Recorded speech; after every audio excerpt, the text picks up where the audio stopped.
भारत के सभी राज्यों की खबर SNS न्यूज चैनल पर, खबर जो आपको रखे सबसे आगे।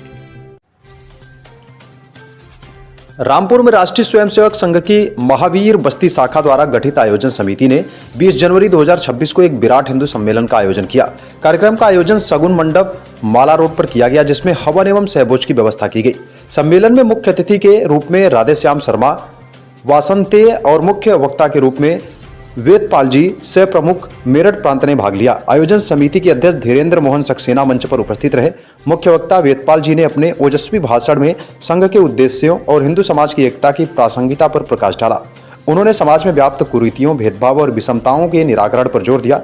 मुख्य अतिथि महावीर बस्ती के हिंदू सम्मेलन में मंच पर उपस्थित डॉक्टर राधेश्याम जी, इस आयोजन की समिति के अध्यक्ष महोदय, मेरे सम्मुख उपस्थित मातृशक्ति तथा इस क्षेत्र के सभी सज्जनगण,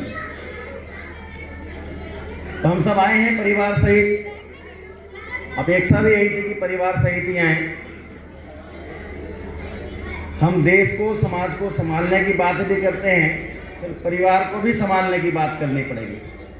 तो थोड़ा यहीं से प्रैक्टिकल प्रारंभ करेंगे, अपने परिवार को संभालने का भी काम करेंगे। तो बच्चे इन विचारों को आगे लेके चलें, जब लेके तब जाएंगे जब समझेंगे। तो समझाने की स्थिति में उनको यहाँ रखें, थोड़ा सा तो मेरा निवेदन। फोटो एक बार जिनको लेना है वो ले लेंगे, बाकी सब बैठ जाएंगे तो फिर अच्छा रहेगा बार बार में। आज हम हिंदू सम्मेलन इस कार्यक्रम के आयोजन में उपस्थित हैं। यह आयोजन क्यों हो रहा है, ऐसा आपको मेरे पूर्व वक्ताओं ने, कार्यक्रम के संचालन करने वालों ने बताया है। लेकिन हम कौन हैं? हम सौभाग्यशाली हैं कि किस कारण से सौभाग्यशाली हैं, तो ऐसे 3-4 कारण मैं आपको बताता हूँ।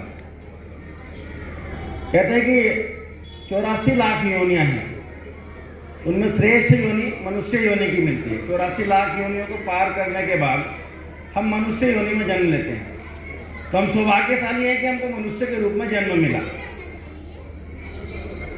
इससे भी बढ़कर हमको सौभाग्य की बात यह है कि दुनिया में 200 के लगभग देश हैं। कहीं भी देश में अपनी जन्मभूमि को, अपने देश को माता के रूप में सम्मान नहीं देते। एक ये भारत भूमि है जिसको हम माता के रूप में मानते हैं, भारत माता, इसके साथ नाता जोड़ते हैं। तो दूसरा सौभाग्य की बात यह है कि हमको इस भारत भूमि पर जन्म लेने का अवसर मिला। तीसरा सौभाग्य का विषय यह है कि हम भारत भूमि पर जन्मे, लेकिन जो विश्व में शांति स्थापित कर सकता है ऐसा विचार और विश्व को आगे बढ़ाने का, उत्थान करने का काम जिसने किया, जैसा विचार दिया, कर्णवंतो विश्वमार्यम, हमने वेदों में कहा हम सबको श्रेष्ठ बनाएंगे। ऐसी विचार की द्योतक हिंदू संस्कृति, उस हिंदू संस्कृति में, उस परंपरा में हमने जन्म लिया, ये भी हमारे लिए सौभाग्य का विषय है।